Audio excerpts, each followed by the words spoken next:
Okay, let's dive right into this explainer. Picture this. You wake up, swing your legs out of bed, and bam, immediate sharp ache in your knee. Or maybe you're just reaching for a coffee mug and your shoulder gives you that familiar grinding protest. Sound familiar? If you've brought this up to a doctor, you've probably been handed the standard, kind of frustrating script. Oh, it's just wear and tear. You need to rest more. Or literally the absolute worst one, it's just a normal part of getting older. But today, we are completely reframing how we think about joint pain. We're moving way beyond those obvious, dismissive answers to uncover some truly surprising hidden culprits. Because the reality is, your joint pain is often a highly specific alarm bell, and it can be triggered by things as totally unexpected as your hormonal ratios, or even the microscopic bacteria living right now in your gut. So to figure this out, we've got to look past the superficial symptoms and play health detective to investigate the root causes. When your joints suddenly start hurting for seemingly no reason, the answer usually isn't that you slept funny on your mattress or that you did one too many push-ups a decade ago. We have to trace the pain upstream to its origin, and we're starting somewhere you would probably never think to look for joint health, deep inside your endocrine system. Yep, we need to talk about what your hormones are doing behind the scenes.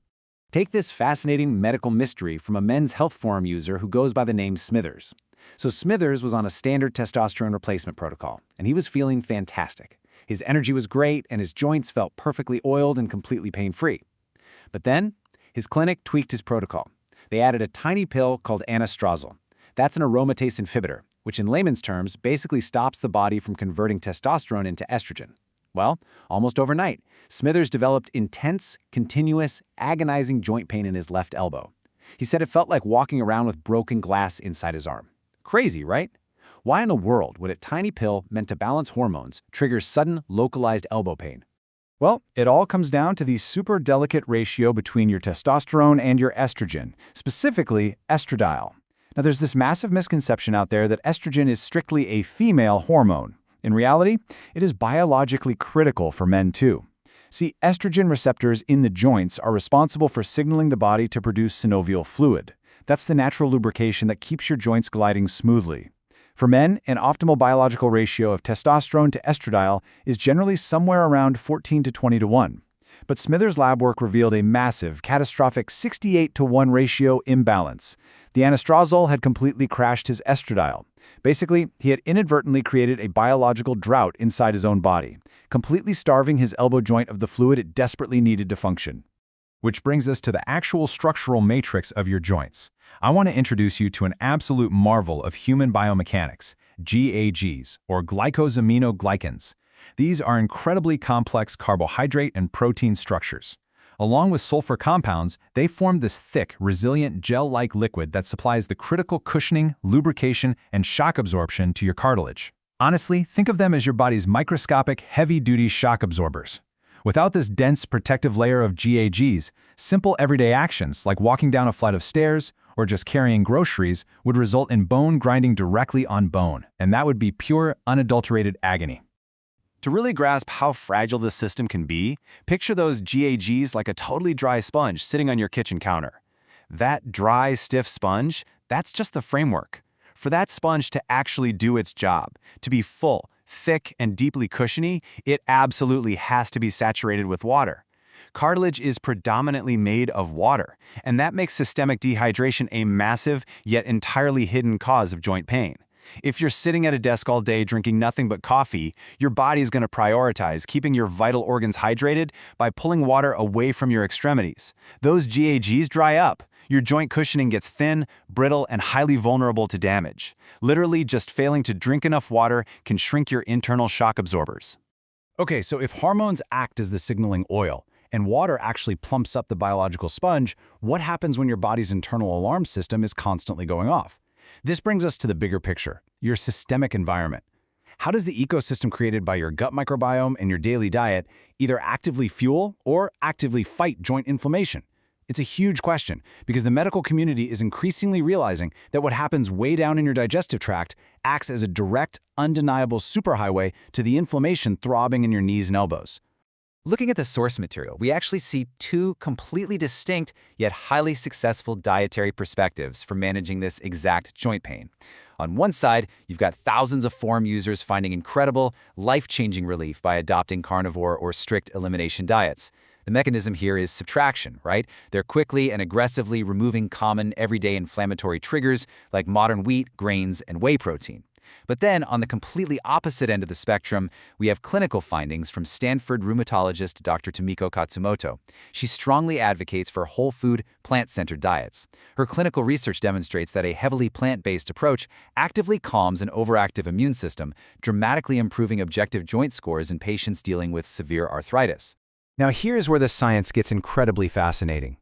Both sides are actually relying on different mechanisms of the microbiome and toxin exposure to find that relief. Dr. Katsumoto points out that dense plant fiber is absolutely essential for feeding a healthy gut microbiome, which then produces powerful anti-inflammatory fatty acids that literally soothe the joints. On top of that, heavy animal fat diets can bioaccumulate POPs, persistent organic pollutants. These are fat-soluble environmental toxins from modern farming that get stored in animal tissue and can trigger massive immune flares in humans. Conversely, though, the carnivore approach finds immediate success because it systematically strips out reactive plant defense chemicals and complex fibers that a damaged, leaky gut just cannot process right now.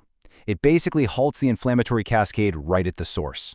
So, regardless of which dietary philosophy you actually resonate with, whether you're leaning heavily toward meat or heavily toward plants, the most practical step you can take right now is to run your own personal N-of-1 experiment. Basically, act as your own clinical trial of one participant.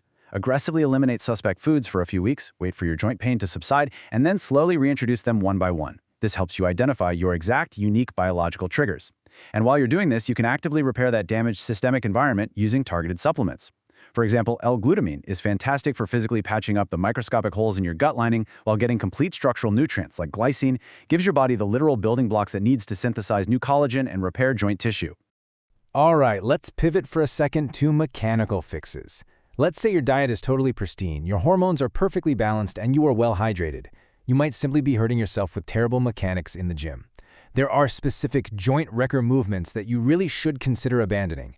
Take the Smith machine, for example. It forces your body into this fixed, perfectly vertical bar path that is completely unnatural to human biomechanics. Over time, that aggressively grinds down your shoulder and knee joints. Then you have dips and behind-the-neck presses which routinely overstretch the highly vulnerable rotator cuff under heavy loads. And of course, heavy full-range of motion leg presses. We all know a bit of ego lifting there can result in your lower back rolling up off the pad like a frightened armadillo, which, as you can guess, leads to disastrous spinal and hip injuries. But what if the damage is already done? What if you're actively injured right now? Well, before rushing to go under the knife, consider world-renowned biomechanist Stu McGill's brilliant virtual surgery approach. The psychology behind this is totally paradigm-shifting. Act exactly as if you just had major surgery on the joint. You have to respect the injury. Stop the aggravating movement entirely. Then, you jump straight into a highly specific rehab protocol. You use extremely light weights and focus entirely on slow negatives, taking a full 4 to 5 seconds just to lower the weight. And you pair this with very high rep ranges, typically 20 to 30 reps. This specific combo safely floods the injured, starving tissue with nutrient-rich blood flow, all while actively retraining your nervous system to fire those muscles that your body had protectively shut down. And hey, if those baseline mechanical fixes don't quite get you back to 100%, the broader health and performance communities are utilizing some truly fascinating, advanced interventions. For instance, many people are finding that swapping standard ibuprofen for old-school aspirin is significantly better for long-term tissue health and collagen synthesis. In the gym, substituting heavy back squats for front squats forces a much more vertical, upright torso. This actively unloads the lower back and can be incredibly therapeutic for healing bad knees. Beyond that, the targeted use of high-quality CBD oil has shown immense promise for lowering systemic root-cause inflammation. And then, there's the cutting-edge world of regenerative peptides, compounds like TB500 and BPC157. Lots of users describe these with absolute awe, noting how they seem to hyper-accelerate the healing of torn tendons and ligaments. Wow, we have covered an immense amount of ground in this explainer. We've looked at how crashing your hormone ratios can literally turn your joints into a biological desert. We explored how a simple lack of water deflates the microscopic shock absorbers right inside your knees. We tracked systemic inflammation all the way down into the gut microbiome, and we outlined exactly how to audit your gym routine to eliminate those unnatural joint wrecker machines. The old narrative that pain is just an inevitable part of getting older? It's simply outdated. Your body is sending you a signal. So, if a simple glass of water, an elimination diet, or tweaking your estrogen levels could completely cure your supposedly incurable wear and tear, Which of these hidden causes are you going to investigate first to finally reclaim your mobility?